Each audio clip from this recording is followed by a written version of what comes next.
Okay, good morning, everybody. Could someone indicate they can hear me okay, please? Brilliant, yeah, thanks. Thank you. So welcome to the first panel discussion of the day. I think we've been wonderfully set up by Baroness Brown there, and we have a really interesting group of people on the line now to explore the question around how likely is it that we can adapt to a 3-degree world, and where might there be limits to adaptation. Just to introduce myself very briefly, I'm Richard Dawson. I'm based up at Newcastle University, but I'm also a member of the Adaptation Committee. Joining me today are Professor Robert Nicholls, Nikki Russell, Tim Benton, Emer and Mike Moorecroft, and I'm going to ask them all to give a very brief summary of the key points from their talk, which hopefully you've had a chance to view and digest online. I think a couple of them might have some slides to show, some of them will be just talking. And so perhaps best to just crack on with the running order I have, which is over to Robert Nicholls. Robert is Director of the Tyndall Centre for Climate Change Research, and many of you will already know he has extensive expertise on the impacts of climate change and adaptation, especially in coastal areas. His particularly distinctive contribution has been around the use of integrated assessment to support policy analysis, and he's also been a lead author of not one but 5 reports for the Intergovernmental Panel for Climate Change assessment process. So Robert, over to you. Thank you.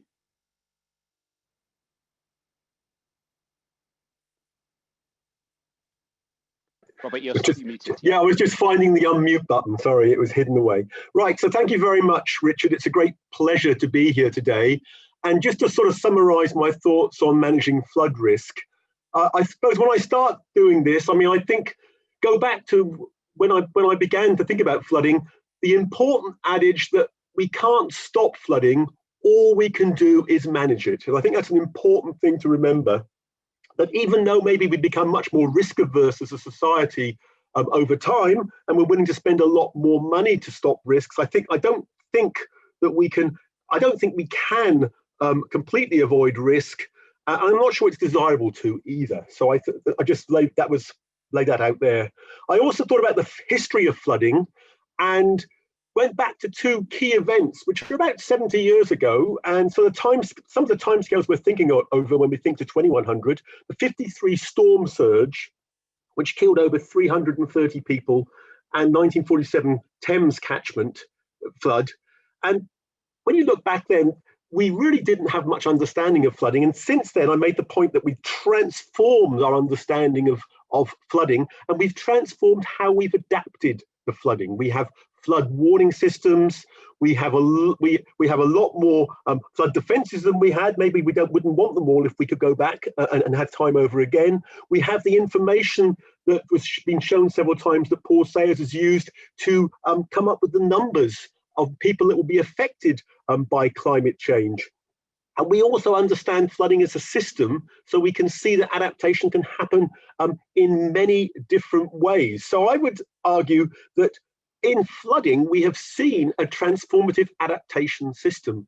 And we are seeing it today. It's ongoing. It's not something that's stopped. We're continuing that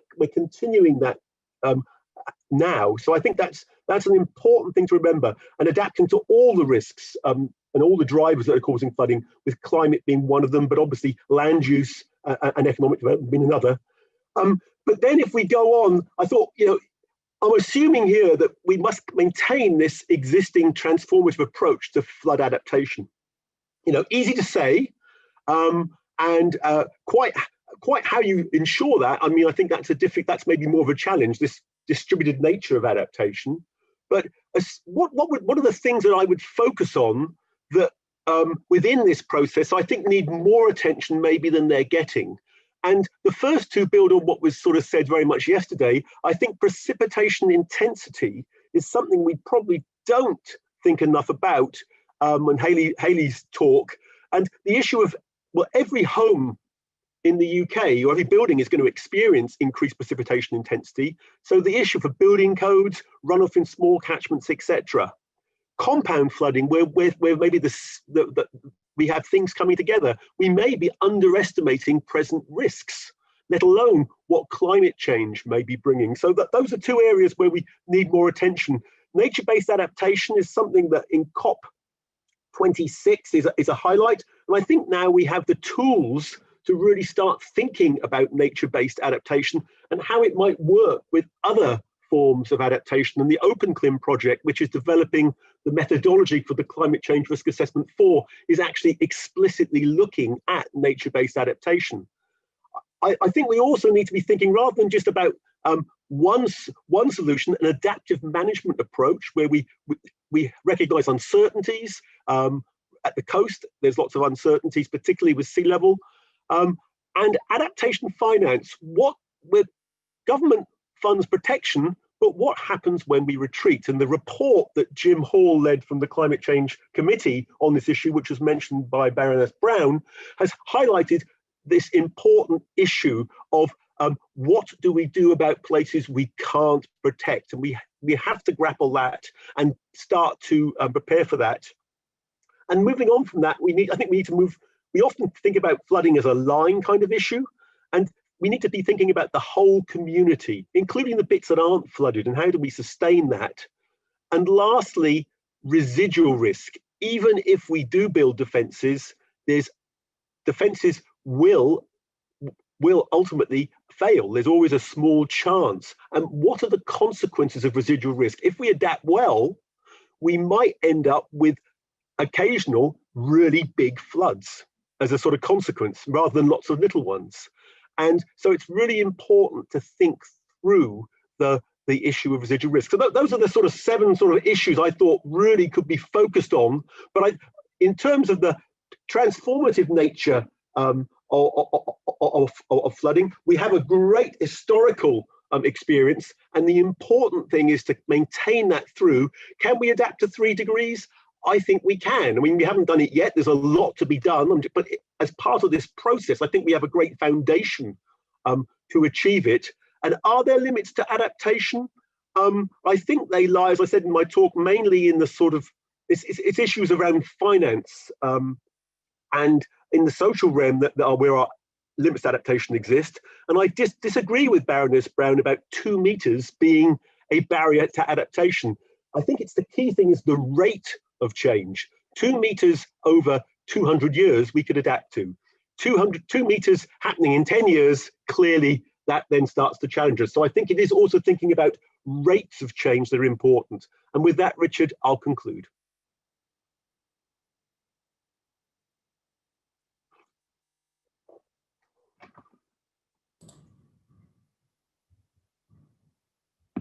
Thank you very much, Robert. Sorry for pausing transition there. So I'll move swiftly on to Nikki Russell, who is the Managing Director of Waterwise, where she's been Managing Director since March 2017. Previously, she was Director at Ofwat and Special Advisor at DEFRA to Margaret Beckett. Nikki also judges the Institute of Water's Innovation Awards and the Water Industry Awards, and an Honorary Fellow of SciWem. Nikki is also Governor at High Schools and Junior School Chair of Governors. And so, Nikki, I think you've got no slides you wanted to share, so over to you. Great, thanks, Richard. So I've basically got 3 themes building on my presentation, and the first one is all about people, because on water we're going to need a bit of everything from everyone. And listening to my co-panelists' presentations, watching them, I was really struck by the differences in the adaptation approaches on the different issues. So on water, we're going to have to make the water we have go further, and for that we're going to need a lot of behaviour change. As Emer said in her presentation, populations need to be resilient, and certainly on water we can't adapt without behaviour change. So one example, we've doubled the water we each use per head in the UK over the next sort of 60 years. We're going to have to halve it again at least, and the trick is bringing that forward rather than sort of doing it in anger when we're in a crisis. We saw huge peaks during COVID, and what we also saw during COVID was that behaviour behaviour on water can change overnight with all the public health advice. And I think, you know, traditionally we've thought in water, the behaviour change bit's the hardest bit, but actually we can do it. Leakage is a really big challenge. We don't cover leakage in Waterwise. The industry are doing work on that. There is a big leakage challenge, but it puts people off. Leakage also puts people off. And, you know, lots of people are kind of, well, why would I bother doing water efficiency, wasting less water if there's this big leaking pipe in my street? It's all about the behaviour change and all engaging with us as people on water. So people in businesses as well. Businesses is about a quarter of water use, and we saw that drop by 60% during COVID in the early months of lockdown. But people in businesses need to be water efficient as well. It's not just about the systems. I was really interested to hear Catherine say this morning that in the adaptation in the policy space is constantly being told, sorry, you're out of scope. We thought that was just water efficiency. So it's really interesting for us to hear that, you know, it's a kind of general adaptation program. We really need people in government to see that water efficiency isn't the poor cousin of flooding, energy efficiency. It needs to have a seat at the table where the big decisions are made beyond death, right, and economic growth and that kind of thing. And just the final thing on people before I move quickly on to my two last points. This is a social issue. It's going to hit the poorest people first. So I think in the same way that homes are built currently in flood risk areas, and they aren't the big posh houses, they are the houses that are, you know, society as a whole deems, you know, we'll give them to the people that can just, you know, can't make a choice. The same will happen on water. We saw it in Cape Town a couple of years ago when they had a countdown to day zero. They literally thought they were going to run out of water. And it wasn't the rich people that were queuing for water, because they all had their own boreholes. So it's very definitely a social issue. Richard, have I got a couple more minutes? I've got 2 more points to make. You could keep it to a minute or so, that would be fantastic. Yeah, sure. Thank you. Okay. So very briefly, opportunities. Water efficiency brings bills down, brings down water bills, individual and collective, brings down energy bills too, also brings down carbon. And we can also use the link during COVID that we've seen with people valuing the natural environment even more. And one thing I noted to myself when I was watching Tim's presentation was that this should be easier than food security because there aren't any international negotiations we have to go through. It's just about fixing it in the UK. So my final point was, how radical do we need to be? Is there stuff we need to ban? Is there stuff we need to mandate? Are we just tinkering around the edges currently? How should we charge for water? Should we be charging at all in 40 years' time? You know, should it be treated as a commodity? And my closing challenge is, so Baroness Brown said we can't adapt for everything. I think in water, if we completely and utterly run out of water for humans, then that's basically the end of us. So what we need to do is make the water that we have go further. And my closing challenge is, how do we take people with us to help us adapt together, including with behaviour change, sort of this end, rather than when we really get to a crisis point? Thanks.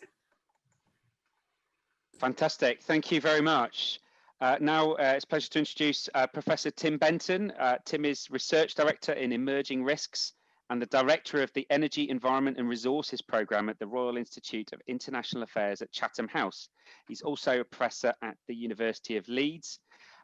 He's been an IPCC author, a CCRA, so the working with the CCC on the National Risk Assessment in both the second and third versions of that. He's been an agenda steward for the World Economic Forum and champion of the UK's Global Food Security Programme. Tim, do you have a slide you need to share, or? No, I'm just talking. Fantastic, thanks. You'll forgive me. Okay, so our traditional way of thinking about risks as a function of hazard times exposure times vulnerability is very conceptually simple when you're thinking about flood risk or something like that. What is the chance of getting flooded? Are you going to be exposed to tides coming in or whatever? Do you have flood defences? Kind of covers it. And we're thinking much more in that sort of domain about the hazard being the major cause of risk. Whereas in the area that I'm talking about, which is international risk, you can think about risks being created by a hazard, but cascading like a pile of dominoes falling over across geographies, across borders, across sectors, through the movement of people, finance, information, goods, and so on. And the problem, particularly in this space, is that exposure and vulnerability are very, very complicated and, in principle, unpredictable outputs of political, economic, social factors and the way that institution works. And the perception of a hazard can be even greater in causing the consequences than the hazard itself. So we're in quite a complex world of where something happening on another side of the world leads to the situation that flows of goods, flows of finance, flows of information, flows of people get interrupted. And to a certain extent, we don't need to write the chapter on international risks for the climate change CCRA 3, because COVID has just highlighted everything that is problematic about cascading risks. One big point to take away is if you look at some natural disaster somewhere else in the world and see that the natural disaster causes a supply chain interruption, which causes cascading effects that lead across, that the costs of the cascading effects can be orders of magnitude greater than the direct costs of the original hazard. So although Fukushima disaster was not a climate change disaster, the supply chain costs that arose from that, the tidal wave, were at least 100 times greater than the costs of dealing with the tidal wave in the first place. And likewise with COVID, there is almost certainly some climate change signal underlying the emergence of the new disease. The cost from dealing with the disease is going to be at least 100 times less than the cost of the economic disruption that have been caused by the interruption of people movement, by the interruption of supply chains, and so on. So instead of thinking about risk, hazard, exposure, vulnerability as an equation, and their predictability, because they're inherently unpredictable, what can we say? We can say we know that climate hazards are getting more extreme, whether that's damaging weather, pests, diseases, or whatever it might be. We know that, for example, the lack of action on climate change means that the world is getting more exposed to adverse effects. So our exposure is increasing. Our exposure to a cascading risk is also increasing because we are much more interconnected with the world, and we rely so much on so many goods and people from the rest of the world that we are exposed to a hazard moving across, a hazard causing a risk cascade. And we're much more vulnerable, and we're increasingly vulnerable. And it's not just because of the fragility of our supply chains, our just-in-time supply chains. We are moving away from the international architecture of cooperation, the rules-based systems that underpinned geopolitics for the last 50 years. We've got far more inequality driving politics around the world. So many things are going on that are also increasing our vulnerability. So hazards increasing, exposures increasing, vulnerabilities increasing. And then the final thing I would say is that we tend to think about things like COVID as a black swan event, a very rare high impact issue, but you could imagine 1,000 different black swan events around the world that could interrupt our supply chains. If each one of those comes at a 1 in 1,000 probability, then in any given period of time, we can't predict what will happen, but we can predict that something is very, very likely to happen. So that means that we're living in a world that's increasingly, as we say, tuna, turbulent, very fast moving, uncertain, unpredictable, throwing novel things at us, and ambiguous because it's very difficult to plan for and there's no right thing to do. Everything always has winners and losers.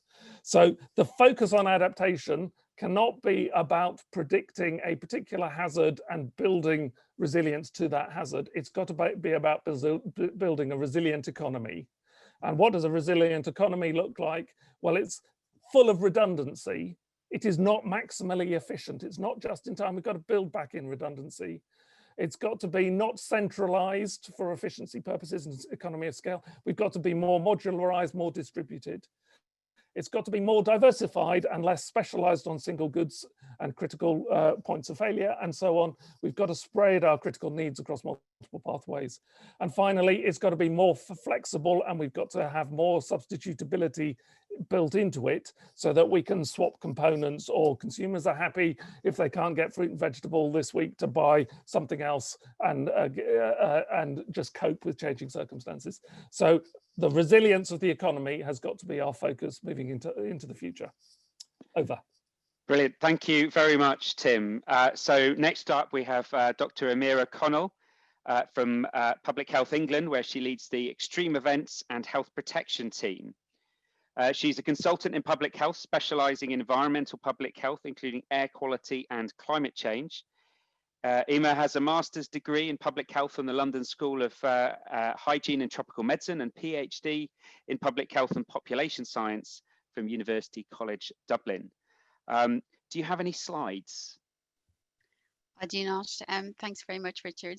And thanks to the rest of the panel for setting up this quite nicely, actually.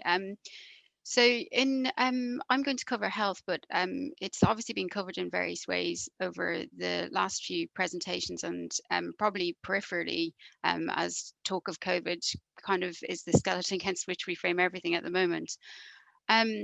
But talking about adaptation specifically, the question about how likely it is that we can adapt to a 3-degree world, I guess when I think about my job, I don't think about a 3-degree world. I think about the challenge now and how that might relate to a hotter and wetter future. In my presentation, I detail some of the challenges we have around 2 of the core risks we manage, focusing on heat wave and flooding. And you know, speaking to a narrative of doom and gloom, actually, we have a really large number of deaths related to heat wave every summer, 800, 900 every year. These are excess deaths. They are in older people, but you know, we have a really large older population. Over 65 is not that old anymore. So these are the general population, and these are not deaths that would have occurred anyway. These are deaths that have occurred as a result of heat wave. And it's important to note that the deaths that occur during the extreme events are really what we refer to as a public health iceberg.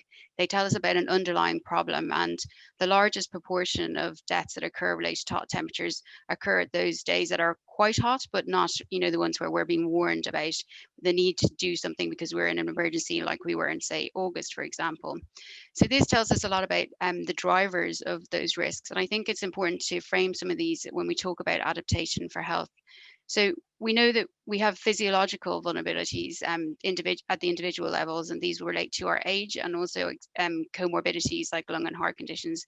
And these are the things that leave us vulnerable to heat wave. These are increasing. We have an aging population, many of whom will have underlying health problems that will need to be managed.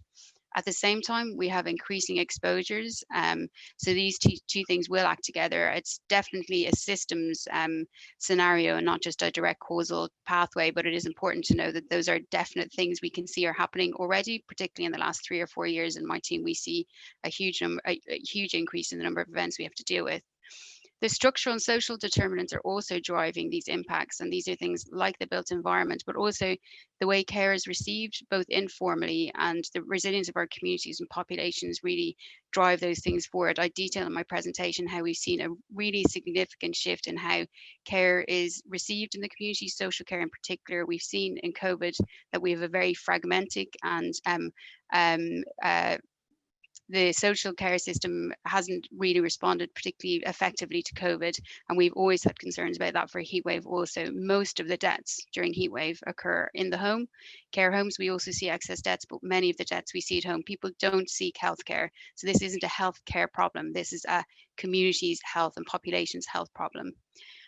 Behavior change frames a lot of what we do. We know that there's a huge gap in risk perception around heat wave, flooding, cold, and this affects people's ability to identify that they are at risk, to adapt themselves, to adapt their environments, and also to seek healthcare when they need it. As I said, most people during a heat wave will die at home. They don't seek healthcare in any shape or form. So this brings me to some of the barriers. And I think one of the main ones is that health is mentioned often in climate conversations. It's mentioned as an opportunity for mitigation, the health gains we'll have. It's mentioned as a threat, the health gains or the health problems we'll have if we don't take action. But actually, when it comes to policy development and conversations in the detail, health is actually not present. It's thought as an aspiration, but not a stated objective. And I think that is a real problem, because it it results in maladaptation, and also there's a real potential there, and we see it often, to widen health inequalities, which Nikki has also touched upon. I think this is a real issue for adaptation, and we can see that many of the issues related to adaptation and mitigation are likely to widen health inequalities. Timescales is another challenge in terms of the way the health system responds to things. My colleague David Pension described it really well when he said that, in the health system and health people who are involved in health are really good at responding to an emergency, and they're also really good at thinking about generational timescales. But the funding for those thoughts doesn't really follow. It takes us a long time to, say, get the capital funding to build a hospital, but we're really good at responding to a measles outbreak, and somehow adaptation is somewhere in the middle there. It doesn't really quite match with our planning and financing timescales, and that is a real barrier. The health community have shown themselves to be very mobilized around the climate change agenda, less so around adaptation. I think that's a real gap and opportunity as well. With the launch of the net zero campaign in the NHS, you've seen that there's a real commitment there, and that has been driven a lot by grassroots campaigning within the health system itself. So that really is a very optimistic signal from them, and I hope that we can engage them further on adaptation. In terms of metrics and governance, I think this is another challenge, in that health is both owned by everybody and nobody at the same time. Many of the interventions and the impacts are distal to the outcome, and that is a real challenge, because largely it is the health system only forms a tiny bit of what gives us our health. Actually, it's those structural determinants. The economy, as Tim mentioned, really important. Employment is a massive driver of health and resilience. The built environment and those other things that everyone else has been talking about, access to clean and safe water. So I think that I'll end it there and look forward to questions which from the audience. Thank you.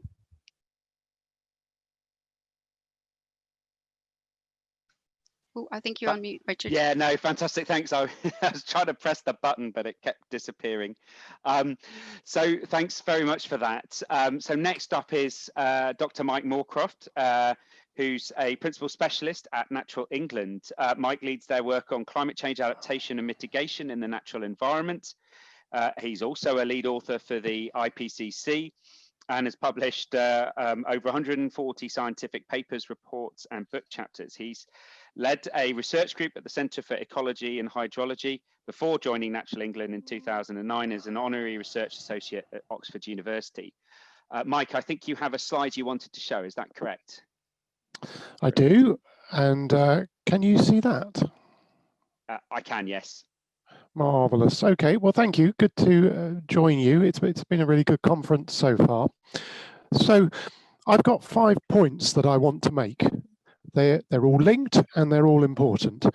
And the first one is that because we live in a country with a very damaged and fragmented natural environment, we actually need to repair that damage to put us in a good place to even think about adapting to climate change. We need to build resilience. So what do I mean by that? I mean things like restoring the hydrology of peatlands and other wetlands so they actually function naturally. That gives it a much better starting place when you get, for example, a drought. I also mean larger patches of habitat. The little tiny parcels we have very often contain populations that are highly vulnerable to an extreme event, or also prevent species moving around to naturally adapt to climate change. So building resilience by restoring nature is the starting point for adaptation in the natural world. But it's not the end. Not by a long way, and there's a big challenge to the conservation community. We need to adjust actually what our objectives are to take account of climate change. Change is happening here and now. It's with us, it's already happening. I've put up a little photograph there on the slide.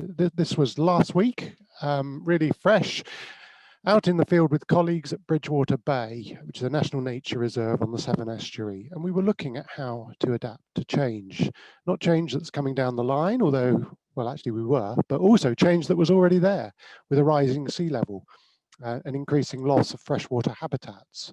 We have to face up to those changes. There are some things we cannot prevent, but we can manage for better rather than worse outcomes in that changed climate.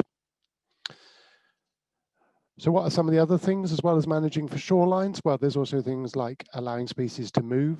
We can do that perhaps by those larger, less fragmented habitats, but we may actually need to pick some up and move them if we want them to survive, which is a very radical thing to do for a lot of conservationists. We're not just looking backwards to what we have lost. We actually have to look forward into a world where we preserve the really important bits, but we have to accept some change. And a lot of our structures, administrative structures, our legal structures, are not well placed to do that.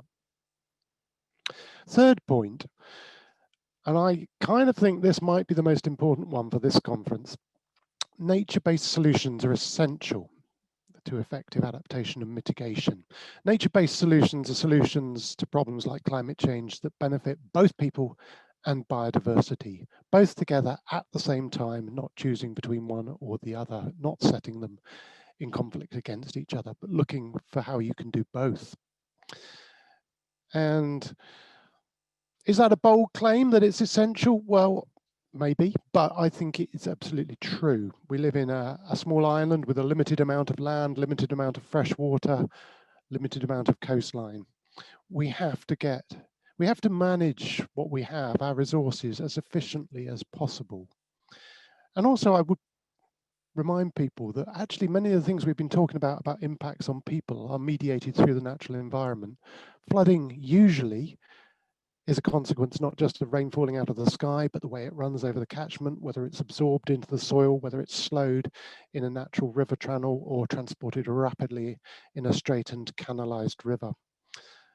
Overheating in cities is made that much worse where there's a lack of green space. We know this, the evidence is clear. So nature-based solutions are essential, but they also need to be done well. It is possible to do them badly. And that requires skill, it requires expertise, it requires learning from experience. It also requires joining up mitigation and adaptation. Yes, we can sequester more carbon in our land, in forests and peat bogs and so on. But if we do it in the wrong place, in the wrong way, it can be counterproductive. And we also need to prioritize where we do it best. So we need to get much better and devote more resources into learning from doing, because we can't hang around. It is an urgent priority now to move and to learn and to bring together science and delivery.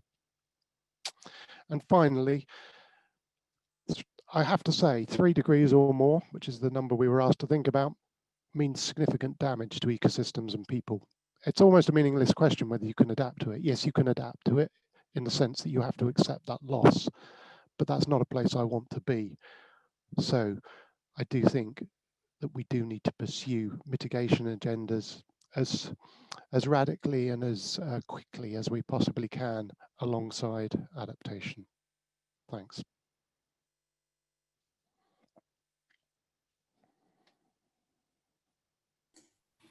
Fantastic. Thank you very much, Mike. And indeed, thank you again to all our panelists for their excellent presentations, which are up on the web. And I think Catherine has just put a link to the presentations as a reminder if you haven't had a chance to see them yet. And also for their remarks to introduce the session just now. So I've been trying to process a few of the questions and answers that come in, and I've got a few that jumped out to me that I'd like to perhaps pose first, and I'll then come back to Catherine, who will be looking further. But please keep pressing the thumbs up button if you want to sort of see something move to the top. We won't just focus on the top rated, top scoring questions, but that's certainly they obviously attracting attention. And one of the things that I wanted to pick up first on was around the theme of resilience, which I think came through in the talks, but in a number of the questions. And I've seen a couple of people who've touched on this idea. Sarah Mark about monetary figures can be helpful, but for the natural environment, they can also be dangerous, as not everything can demonstrate a monetary value, and we value things in different ways. Now James Clark, I think, also touched upon a similar theme in discussing the optimization around efficiency and reducing waste, particularly with regards water, saving money and costs. But how do we need to communicate the need for shifting to resilience? So my question, which sort of I think tries to tie these two together, is how do we actually embed the theme of resilience into our decision making, whether that's around new infrastructure development or preservation of the natural environment, or indeed encouraging individual behaviour change. So something small and trivial to kick the discussion off then. Would anybody like to volunteer on the panel to kickstart that? Or perhaps, Mike, would you mind maybe touching upon this from a natural environment perspective? Yeah, sure. How do we embed it? Well, I think that we do need to get better at communicating. We also just need to persevere. And, you know, from my experience for the last 11 years working in a government conservation agency, you just need to say it again and go on saying it. You also need to demonstrate where it's working. And I think sometimes the challenge is that we actually haven't managed to get enough resources to really show it can work. And we need more emphasis on pilot studies and doing it and testing things out. I also though have to raise a slight flag about resilience in that I use it as a term. I quite like it, but you do need to explain it. And sometimes I've found people can justify all kinds of things as resilience and they won't face up to some difficult decisions about change. So say it again, explain what you mean and demonstrate it. Thank you. Does anyone else on the panel, would they like to? Robert, excellent. Please go ahead. I think I'd like to sort of build on Mike's comment, really. I think resilience of what to what, really. I think you have to be, I mean, this issue of the word is used a lot, and I think it's used with multiple meanings. So I think it's really important to, first of all, agree what we mean by resilience. Are we talking about resilience of a bridge? Are we talking about resilience of a community? They're very different things. And I think we've done a project on looking at kind of coastal resilience to flood and erosion hazards, where we've kind of developed an interim method. And one of the things that became very clear is you have to approach it from a multi-criteria analysis. You've really got to draw in people. What do people value? What do people want? There's a lot of societal debate around what we actually want to achieve and what the goals might be. So I think resilience, when you think it at that scale, is quite challenging for how we do things at the moment, because it's breaking down silos, and we do tend to approach everything from a siloed perspective. So I think it's something we should aspire for, but very challenging for society and for government. Thanks, Robert. Nikki, and then Emer, I'll come to you. Thanks. Yeah, so resilience was built into the regulatory framework for water in England and Wales a few years ago through a resilience duty. And a lot of people thought that resilience meant, oh, we better build some stuff, we need some more supply, which, you know, incidentally does rely on rain, a lot of it, but in the right place. But once that was defined as it's resilience of the environment, it's resilience of the service, you know, that started to become a really key driver. So I suppose one of the things I'm saying is resilience means different things to different people. In water, it ties in with the value people associate with water, and water is, for most people, not for some people it isn't at all, but for most people it's cheap. And we take it for granted until even people in the Waterwise team have had, you know, oh my God, my water's off 24 hours. It drives you, you know, until it's actually happened to you, we don't necessarily value it. So we're stepping up some of our campaigning on, we ran a campaign in the summer, Water's Worth Saving. We're just about to start one on Monday, Water Makes It Possible. So just trying to drive awareness of the value and how water links in with the resilience of the environment and the supply. And that's really important on the business side as well, that, you know, business owner X has got an important role to play in the resilience of their taps working, but also of everybody's taps working right across the piece. Perfect, thanks very much. Emer. And then I'm going to move to talking about resilience of individuals, communities and populations, which is how I see it in many ways.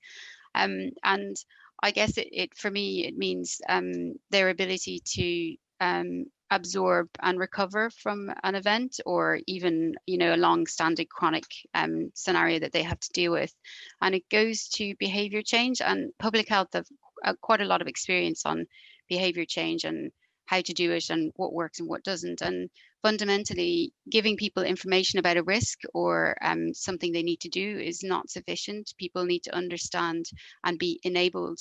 And we've seen this a lot with COVID, is that, you know, you can't expect people to change their behaviors unless they are supported and enabled to do so. Most people make rational choices, whether you believe with them in a systems-wide or a strategic sense that it doesn't benefit the whole of society, but on an individual and often on a community level, they will make rational choices. And I think we need to acknowledge that a lot of the behavior change that we need them to do in terms of adaptation are not easy, and easy is one of the criteria that is required for behavior change to happen most of the time. So brilliant, thank you very much. Tim, I think you've got something to add. Yeah, I could talk for months about this, so shut me up in a second. So resilience is, in a sense, the ability to absorb shocks and to maintain functionality. And of course, as we might find in January with Brexit phase 2, if there are no food in the shops, people get really quite antsy. We might find that with COVID over the weekend, over the next month or two as the second wave grows. The trouble is building the ability to absorb shocks requires, you know, some of the things that I talked about: redundancy, lack of efficiency in the broad sense. It requires diversity, it requires flexibility, substitutability, whether we're talking about households, individuals, communities, and so on. From an economic perspective, all those things cost. And so, you know, the thing about this pandemic, you know, us wildlife ecologists have been talking about the potential for emerging diseases to come back and haunt us. Pandemic was the #1 risk on the government risk register, but still it was too costly for us to prepare because it was seen to be too much of a black swan event for us to really worry about it, and we knew we were unprepared. So I think the real challenge for us is, if we are going to have a society that can absorb shocks, whether local or international ones, we have to be willing and able to pay for it, and to recognize getting everything cheaper and cheaper and cheaper and consuming more and more and more on an individual basis is anti-resilience, and it just exposes us to greater risks in future. I'll shut up there. Thanks very much. Thanks very much, everyone. So that's excellent. And I'm just going to perhaps move on, because a few people have picked up on this theme of, I suppose, integrated responses to adaptation. And Robert, I'm going to come to you first, because Sarah Taylor has picked up on, I suppose, fragmentation in flooding in particular as one example of this, of how surface water flood management, coastal flood management, river flood management are often handled or perceived to be handled in slightly separate ways. But the same question has come through in I think pretty much most contexts, of the need for addressing adaptation through a more integrated approach. But how do we do that? Do we have some practical steps, or is this need to be integrated actually a limit in its own right? I think integration is a challenge. I was mentioning silos when I was talking about resilience, and I mean, we do, you know, legally sort of river and coastal flooding, they're treated separately. We have brought them together with the Environment Agency. So I mean, in England, and I imagine there's similar arrangements in Scotland and Wales, but I'm not sure about that. So I think it's about creating the appropriate institutions, I think, to be able to think about all sources of flooding, and then to manage them. But I think that then clearly, once you create an institution, then they start maybe treading on other people's toes. So there's this issue of silos, and but I think we have to keep on pushing in that way. I would say, I made the comment about we've transformed how we think about flooding. I think there has been moves to more integration historically, but I think we clearly need to continue that process into the future. So and I think I think that has to be led really fundamentally by government, things like I said, the EA, that type of organisation, but they're going to have to work with others. So it's going to be partnership as well. So it's complicated and something that's a process.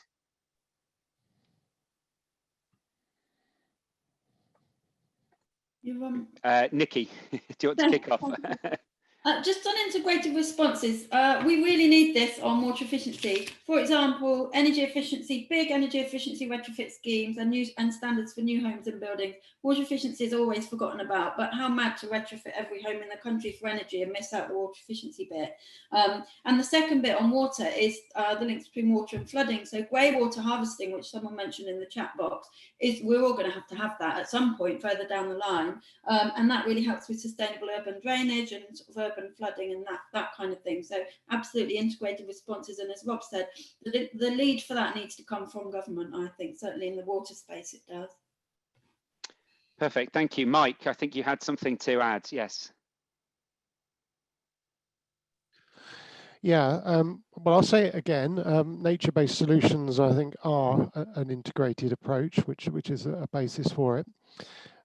But I also want to say, I think actually having to monitor and report on progress, it can be really powerful. And you're starting to see that with mitigation now, and you can see where one sector's responded really well, like power essentially, and then you see transport starts to move, and then agriculture starts to worry about why it's falling behind. And I think nobody ever gets really excited about metrics and monitoring, but actually it's really important, and so is reporting. And going back to what Baroness Brown said at the start, if we had better adaptation reporting, where we had responsibilities across the public sector, because, you know, frankly, we can rearrange the chairs on the organizational structure any which way we like, which may or may not help. But we do need to make sure that both private and public sectors and third sector, where appropriate, are actually getting realistic targets to report. And I think then you start to, when that accountability is there, people start to look at what their part is in the bigger picture. Perfect, thank you. Does anyone else on the panel have anything to add on this with regards? Oh, yes, Tim, thank you. So exactly the same applies with international risk. And I mean, you can look at it with COVID. COVID's not a health risk, it's not an environment risk, it's not a transport risk, it's not a economic risk, it's not anything risk, it's an everything risk. And the same is true for food.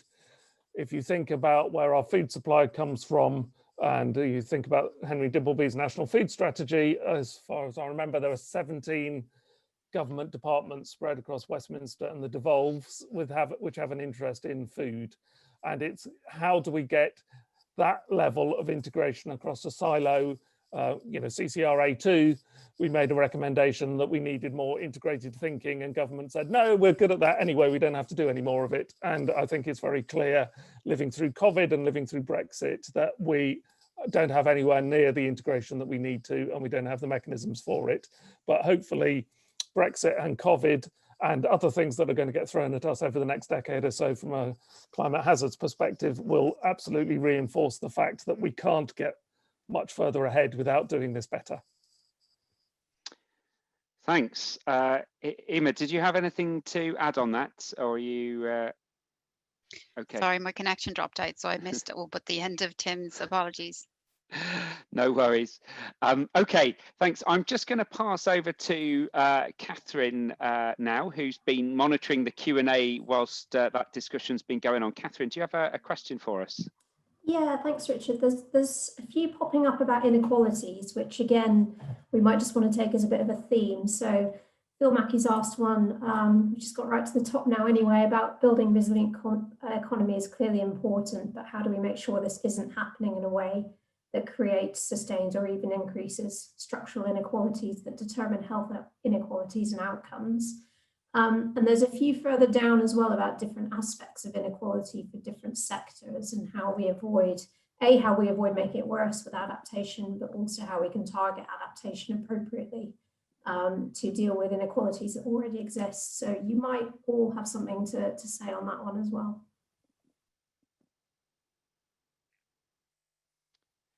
Okay, who'd like to kick off on that? Emer, thanks.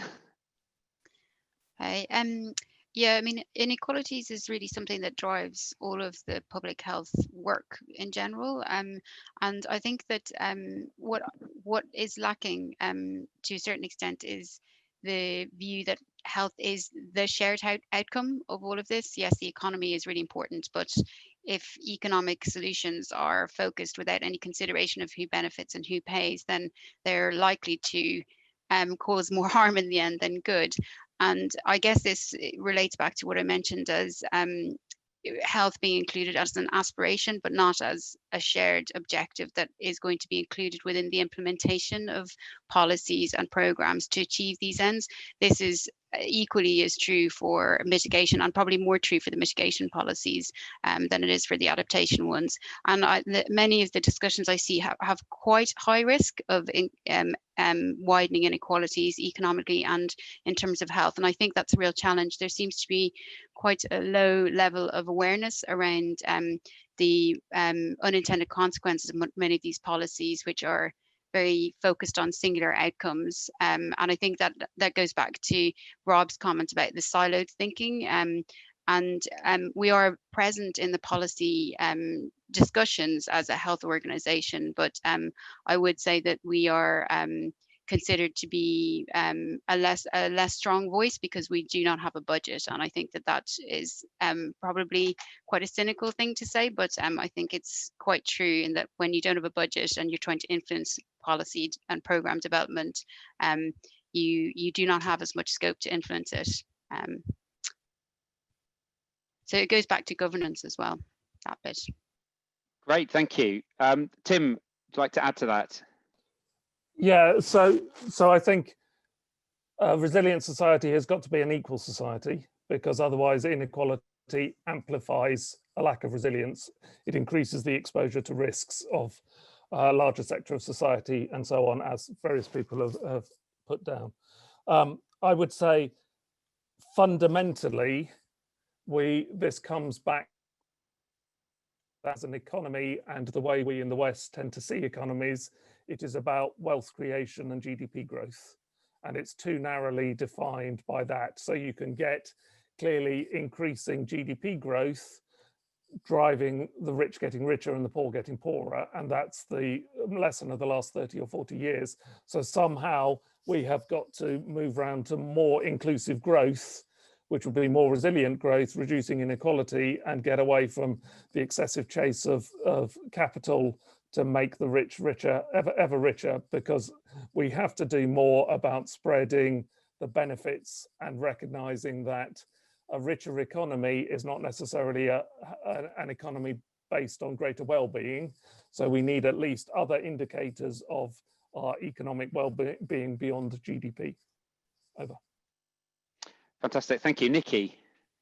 Thanks. Yeah, so what they said, both of them absolutely spot on, but also I think in terms of trying to avoid unintended consequences on equality, so important to have the voices there. So not a few people deciding what the right picture is, having the voices of all of the different parts of society involved in that. In water efficiency, it's really key to emphasize the multiple benefits, because water efficiency is a bit kind of, what about me? But if you talk about the fact that, you know, you can have a community suds thing, access to green space, reduce water and energy bills, multiple benefits is a really key part of it. And then I totally agree with what Tim said, and this isn't how he phrased it, but I just think if we took the profit motive out of all of this, it would be a lot simpler to sort out the inequality problem.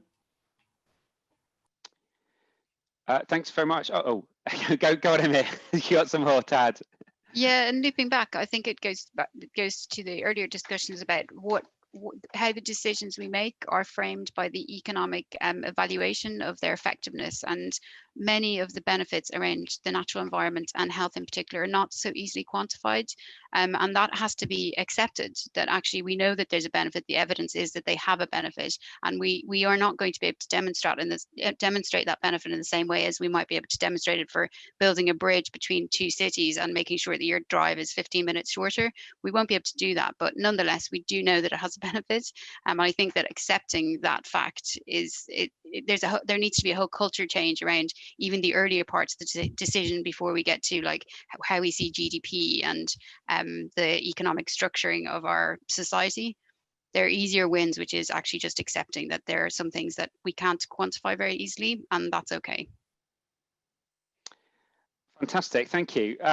Perhaps we'll move on to another sort of line of questioning, and that I think both my colleague Hayley Fowler and also Robert Proctor have flagged this issue of looking at some complex global risks. So Robert puts this as, we live in a global society. How do we take into account how impacts across the globe will impact us?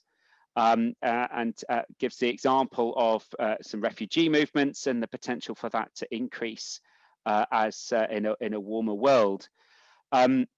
We also hear from Bryony Turner, who highlights how actually satellite data is helping to monitor some of these impacts and changes globally. But I think each of the issues you flagged, although there was a focus more on issues within the UK, for example, in Robert's talk on flooding in the UK and coastal change in the UK, obviously sea level rise is very much a global phenomena. Tim very explicitly addressed the issue of risks globally, but how do we start to understand those global risks and use that to actually inform adaptation policy and action within this country, or perhaps directing our efforts within this country outwards to support and build a more resilient world? I don't know, Tim, if you want to kick that one off first. I'm pretty sure you've got something more to add on this, but then Robert, I might come to you on sea level if that's okay. I would refer the questioners to CCRA 2021 Chapter 7 on international risks, where we do 100 pages of talking about this sort of thing. But basically, you know, what I've been talking about, risks elsewhere can impact on us through, I think we've got 11 transmission pathways: the flow of goods, the flow of finance, the flow of information, flow of people, impacts on war and conflict, impacts on governance, impacts on our well-being, movement of diseases, and all of the above together, really. Transport and logistics was the other one. So there are many ways that risks overseas can impact us here, and there are many ways that we can adapt. I mean, if you just think about the people movement situation, if, for example, everybody in Africa decides that you know, you can't grow enough food in Africa and it becomes too difficult, and they want to move to a part of the world with a more equitable climate, we can either build a very big wall and then end up with all of the problems that will arise, or we can let them in and end up with another set of problems. And so part of the issue is, how do we think as we move ahead into an unchanging world that's increasingly turbulent, uncertain, novel, ambiguous? How do we think about the way we run our societies? And what has been frightening about the last decade is that all of the things that we should be doing towards building a more resilient society, which is more adaptable to all of these things, has been going back, and has been the rise of populism and nationalism and Brexit and a whole lot of other things about trying to say, actually, we'll keep the world at bay, and we can't keep the world at bay. But we can adapt, we can obviously adapt. And as Mike says, in some sense, we're going to have to adapt, but we've just got to recognize it in the sense that what many people hold dear as our traditional way of doing things will less and less apply into the future. So we've got to learn somehow to be flexible, and also recognize that we can be a hell of a lot better off if we do adapt, and if we do mitigate, we can be a hell of a lot better off. But there is a journey to be gone, and some people will win, some people will lose, costs will accrue, but we'll be better in the long run. This is not about doom and gloom, because if we do start tackling climate change, both adaptation and mitigation, we can be healthier, we can be less anxious, we can protect our natural environment, we can improve our well-being, we can do a lot of things. And there is a positive vision there, and there are many ways that we can do it, but it effectively requires political leadership to say, let's tackle this, let's move ahead. Thank you. Robert. Okay, well, regarding going specifically to kind of coastal issues and maybe sea level rise, I mean, there's an interesting paper, I'm not actually directly involved in it, which has been produced in Europe looking at financial risks due to sea level rise and the impacts of sea level rise. And it found that basically markets that are sort of open to finance, like the UK, are quite vulnerable to the indirects of sea level rise. And in fact, the UK was the most vulnerable country in the world, really, in this analysis to the indirect effects, because our financial sector is working around the whole world, so we're exposed to impacts everywhere.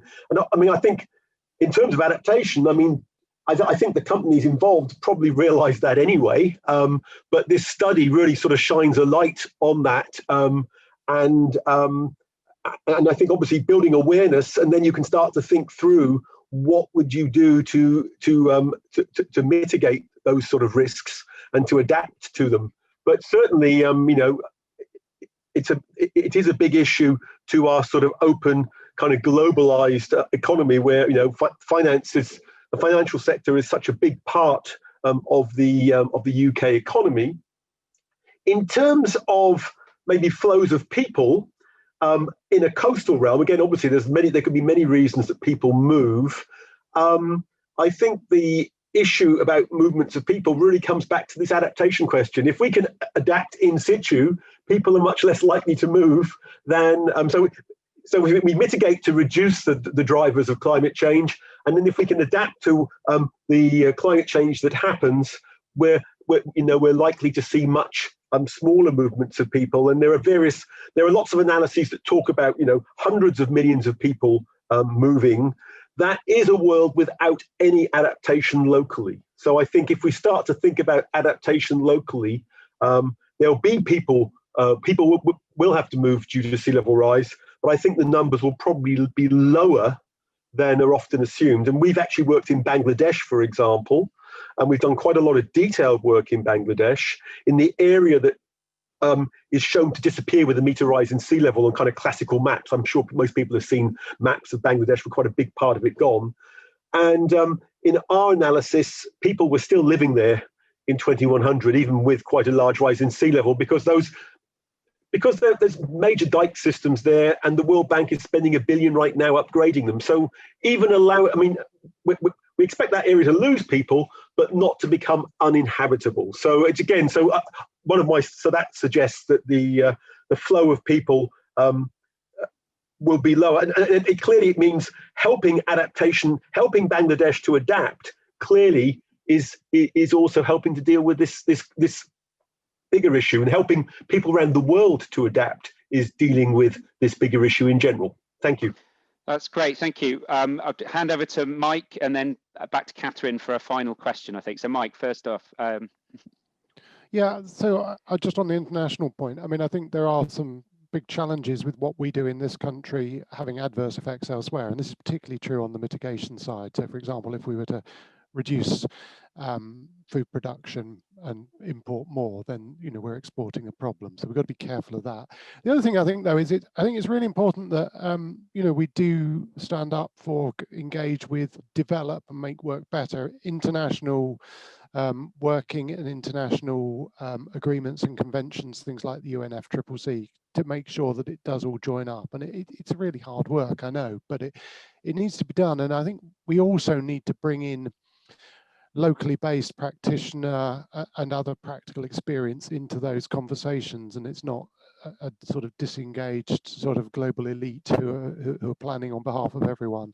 And certainly with my own IPCC work, I found time and again, it's not just my scientific expertise, but actually the fact that I do talk to people on the ground who are doing this stuff that is really important to bring into that, and it hasn't always been done so much in the past. So bringing in that practical perspective, the real on the ground thing with international coordination and agreements, I think is a key element. Fantastic, thank you. Catherine, you've got a quick question, I think. Yeah, just a last question before we need to wrap up at 12. I was going to ask one about language, but I think actually I'll leave that to this afternoon's session because we are going to touch on that. But quite a few people have been asking about local and place-based adaptation approaches. And I think we would all agree that that is the ideal that we would like to get to. The difficulty we always have is how you get to that without a huge amount of resource input so that you can do local risk assessments. Any kind of high-level comments from you all before I hand back to Richard to close would be lovely. Tim, thanks. So, I mean, just thinking about the food area, which of course is a really important one, there are quite a lot of city food networks and local planning networks for thinking about disruptions to food supply, some of which will be climate related, some of which will be UK based, but some of which are likely to be trade based. And actually Brexit and planning for Brexit has driven quite a lot, and COVID as well, has driven quite a lot of the development of on the ground community level thinking in that space. Thanks. Oh, sorry, Mike, go on. Yeah, so I mean, we work with our local teams quite a lot, and actually some of it is about empowering people to make their own connections and their own collaborations, and so some of it is giving people agency to work, you know, to sort it out for themselves and providing them with good, clear, accessible information to make those decisions. Emer, thanks. Yeah, there's a lot of public health placemaking in terms of health that I'm working alongside local government and also NHS in part of an integrated system. But many of the drivers there are, so you can have local adaptation, particularly around the built environment, but many of the drivers there are restricted, interventions are restricted by national level decisions around planning and so on. So you can aim to have local adaptation, but it does need to be facilitated by national levers, whether those are tax or legislative, it depends on the context, I guess, but there is a lot of activity happening locally on adaptation and mitigation at the moment, but they are, I feel, somewhat swimming against the tide sometimes because there isn't enough support from the national structures to help drive that through. Thanks. Robert. Well, I just talk about, it follows on nicely actually, the flow of information. I mentioned the OpenClim project, which is sort of developing the method for the CCRA4. And I think really, I think trying to make sure that the national analyses that are done can be made available at the local level at a scale where people can use them. I think, and then we're getting consistent information going down, which means that people can be talking about apples and apples rather than apples and oranges. So I think that's something. I think that probably needs to be led nationally, but then that can really facilitate, I think, decisions at smaller scales, right down to the local. Fantastic, thank you. And final word from Nikki. Thanks. Yeah, just very briefly. So water completely lends itself to local and community adaptation because demand, supply, where the water comes from, how it's used is completely different in at regional level, but also in local spaces. So water companies are starting to do more at community level, but we need way more of that. But as I say, water does lend itself to that. Perfect, thank you. So just a kind of a few words to try and wrap this up. I mean, the original exam question we set our panelists was how likely is it that we can adapt to a 3-degree world and where might there be limits to adaptation? Well, I think we've heard we can adapt to a 3-degree world. It's just we'd rather not be there in the first place. I think that's fair enough to say. And we've heard examples of environmental, economic, social and technical, I'm not sure limits, but certainly challenges in all of those areas. What's clear is that if we're going to do this, and given the sort of the kind of exponentially increasing challenges of adapting to a 3 as opposed to a 1.5 degree world, we're going to have to do this at multiple scales, local and global, that we're going to have to work across sectors, that we're going to have to grapple with potentially accelerated rates of change. And Robert's example of, you know, dealing with 2 meters over 200 years is quite a different proposition to adapting to sea level rise of say 2 meters over 50 or 100 years. And so I think what's fair to say is that incremental or indeed isolated adaptation probably does have a limit. But to adapt to a sort of a 3-degree world, we probably just have to think differently about what we mean by adaptation, and maybe change our expectations about what can be achieved with adaptation, because it's going to have to look quite different to that sort of incremental and very narrow sort of sectoral approach. And so I think with that, I'll thank all of our panelists very much for some excellent presentations and discussion. Thank all of the audience for brilliant questions. I'm sorry we didn't get to answer absolutely everything. But as Catherine says, should be trying to take a note and I think maybe follow up afterwards as well. And Catherine, back over to you now to wrap things up for a kind of a lunch break, I assume.